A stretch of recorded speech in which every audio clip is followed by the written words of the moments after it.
இந்த வரவு செலவு திட்டத்தில் 7000 கோடி ரூபாய் ஒதுக்கீடு செய்யப்பட்டுள்ளது.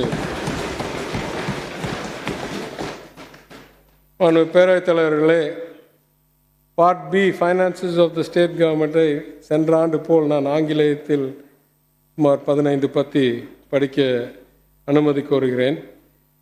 Honorable Speaker, having highlighted the major reforms and initiatives of this government, I turn now to the aggregate fiscal position of the state. In order to arrest the declining trend of states' own tax revenues as a percentage of GSDP, the government has been undertaking several resource mobilization measures, including rationalization of rates and improvement in collection efficiency. As a result, the state's own tax revenue is estimated to increase to rupees 1,51,870 crore in the revised estimates as compared to 1,42,799 crore in the budget estimates. In the coming year, it is estimated that the state's own tax revenue will further increase to 1,81,182 crore, which is a growth of 19.3% over the revised estimates. The state's own non-tax revenue is estimated at 15,309 crore in the revised estimates, similar to the projections in the budget estimates 2023. In the coming year, it is estimated at 20,223 crore, which is an increase of 32% over the revised estimates. The share of central taxes is estimated at rupees 38,731 crore in revised estimates and 41,664 crore in the budget, in line with the projections in the union budget. While there is an increase, it continues to be far less than what would have been devolved to the states, but for the indiscriminate levy of cesses and surcharges by the union government. The grants in aid from the union government is estimated at 39,748 crore in the revised estimates, including the payment of GST compensation arrears of 16,214 crores, and at rupees 27,444 crores in this budget, which includes a sum of 4,572 crore that is expected as arrears in GST compensation in the coming year. Despite multiple representations from the states, the union government has refused to extend the original GST compensation period of guaranteed 14% year-over-year growth beyond the 5 years that expired on June 30th, 2022, and states will hence be deprived of a vital source of revenue from now on.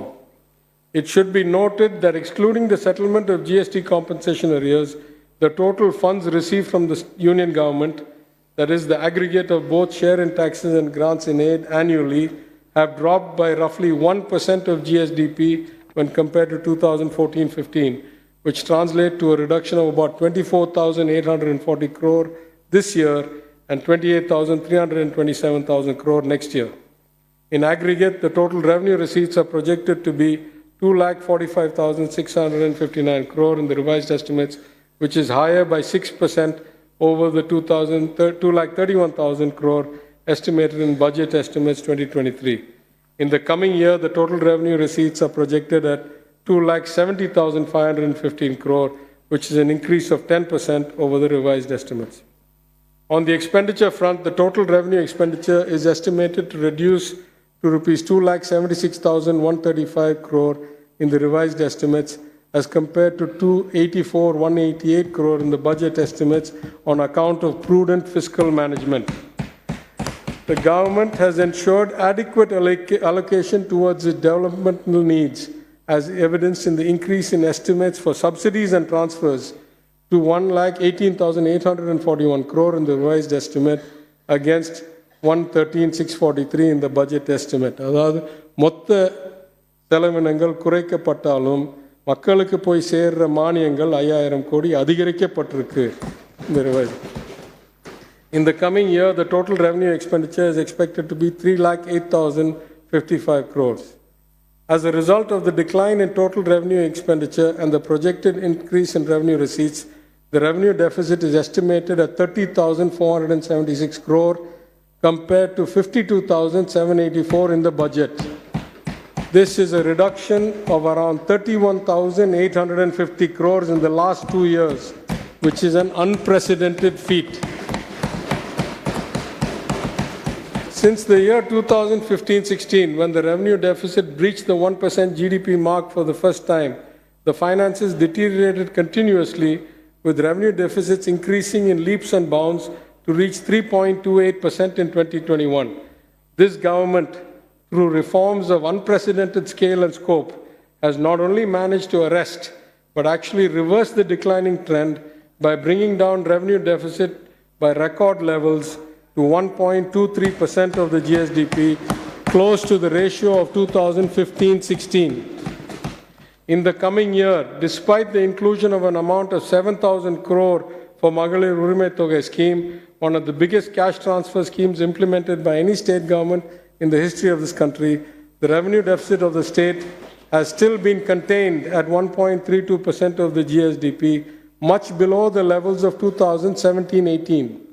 In the budget estimates for 23-24, the revenue deficit is estimated at 37,540 crore. In this budget, the government has given a further push to the capital expenditure in the state. An allocation of 44,365 crore has been provided for capital expenditure, which is an increase of 15.69% over the revised estimates. The total capital outlay of the state, including net loans and advances, is estimated at 54,534 crore in the budget. The fiscal deficit has been estimated at 74,524.64 crore in the revised estimate, which is exactly 3% of the GSDP. This is a reduction of around 15,589 crores as compared to the budget estimates 22-23. The government has managed to achieve the golden target of containing fiscal deficit at 3% of the GSDP as required by the Tamil Nadu Fiscal Responsibility Act 2003. This has been a Herculean task given the fiscal deficit of 4.61% that was inherited by this government while assuming office. For the coming year, the fiscal deficit is estimated at 92,074 crore, which is 3.25% of the GSDP.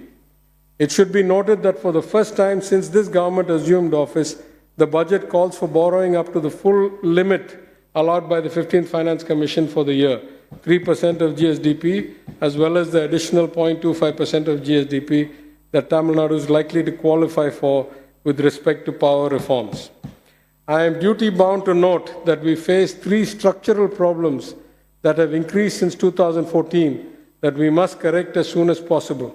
States-owned revenues are still at roughly 7% of GSDP, far below the almost 10% level of 2006-07, and this leads to repeated revenue deficit. We must find a way to raise revenues as a percentage of GSDP to eliminate the revenue deficit and create a surplus for more progressive schemes and investments. We must use data to ensure that the state's revenue spending is targeted and does not lead to inflation, which is a hidden tax on the common person. We must improve our ability for discretionary spending by reducing the proportion of non-discretionary spending, which currently takes up almost 90% of the state's own revenue. In the year 23-24, net borrowings are projected at 91,866 crore, including 82,625 crore of net open market borrowings and 9,240 crore from other sources. Therefore, on 31/3/2024, the total outstanding debt will be 7,26,028 crore,